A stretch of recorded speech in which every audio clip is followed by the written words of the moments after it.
Teacher Roxanne is serving a carrot cake to her pupils. She has 11/5 of the cake. How many whole cakes and what fraction of a cake will she serve? Who is serving the carrot cake? Correct. Teacher Roxanne. From whom she will serve the cake? She will serve to her pupils. What is asked in the problem? Correct. Number of whole cakes and fraction of a cake will she serve? What is the given number? Correct. 11/5 of the cake. In the fraction 11/5, which part is the numerator?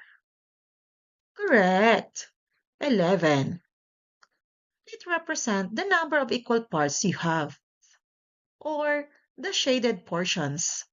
Which part is the denominator? Correct. 5.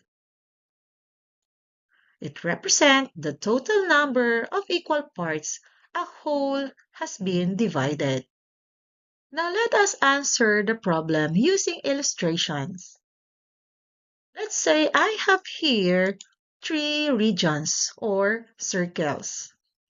Since our denominator is 5, it means we have to divide each region into 5 equal parts, like this. Now, what fractional parts does each part of a carrot cake have? Correct, 1/5. Now let me show you the fractional part of a carrot cake that teacher Roxanne had. Now, as you can see, how many equal parts does teacher Roxanne have? Correct, 11. The shaded part of a region is what teacher Roxanne had. Now, how many whole carrot cakes does teacher Roxanne have? Correct, 2. As you can see on one whole region, what part of a region were left? Correct, 1/5. So, to answer the problem, teacher Roxanne served 2 whole carrot cakes and 1/5 to her pupils.